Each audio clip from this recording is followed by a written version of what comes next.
আপনারা শিক্ষার্থীদেরকে নিজেদের ছেলে বা নিজেদের সন্তান মনে করুন। কেন সামান্য কিছু কমিশনের আশায় শিক্ষার্থীদেরকে নাম না জানা বাজে প্রতিষ্ঠান বা বাজে ইনস্টিটিউশন সাজেস্ট করছেন? যদি আপনারা তাদেরকে সহায়তা না করতে পারেন, অন্তত তাদের পথের বাধা হয়ে দাঁড়াবেন না। ডিপ্লোমা ইন্ডাস্ট্রিয়াল অ্যাটাচমেন্টের শিক্ষার্থীরা এখন নানা ধরনের ভ্রান্ত ধারণার শিকার। ইন্ডাস্ট্রি সম্পর্কে প্রপার নলেজ বা সঠিক জ্ঞান না থাকার কারণে শিক্ষার্থীদেরকে যা বোঝানো হচ্ছে শিক্ষার্থীরা তাই বুঝছে। এখানে বিভিন্নজন বিভিন্ন ধরনের কথা বলছে, যার কারণে যারা সামনে অ্যাটাচমেন্ট করবে তারা কনফিউজড হয়ে যাচ্ছে যে আসলে তারা কোথায় কাজ শিখবে, কাদের কাছে কাজ শিখবে, তারা ইন্ডাস্ট্রিতে কাজ শিখবে নাকি কোনো প্রফেশনাল ট্রেনিং সেন্টারে কাজ শিখবে। তো আসলে কিছু ব্যক্তিদের উদ্দেশ্যে আজকের এই ভিডিওটি। আপনারা যারা শিক্ষার্থীদের দায়িত্বে আছেন, যারা শিক্ষার্থীদেরকে গাইডলাইন দিচ্ছেন, আপনারা শিক্ষার্থীদেরকে কমিশনের বস্তু মনে না করে আপনারা শিক্ষার্থীদেরকে নিজেদের ছেলে বা নিজেদের সন্তান মনে করুন।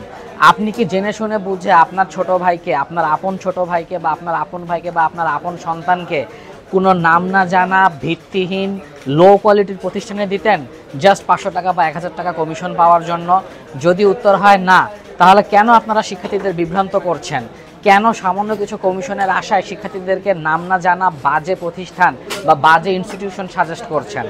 আপনারা নিজেরা যদি যাচাই বাছাই করতে না পারেন, অন্তত শিক্ষার্থীদেরকে সেই স্বাধীনতা দিন।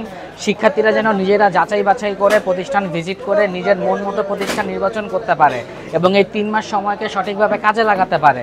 যদি আপনারা তাদেরকে সহায়তা না করতে পারেন, অন্তত তাদের পথের বাধা হয়ে দাঁড়াবেন না, তাদের উপর চাপিয়ে দিবেন না তোমরা ওই প্রতিষ্ঠানেই কোর্স করো, নাহলে তোমাদের ফেল করিয়ে দিব বা তোমাদের জন্য বিভিন্ন সমস্যার সৃষ্টি করব।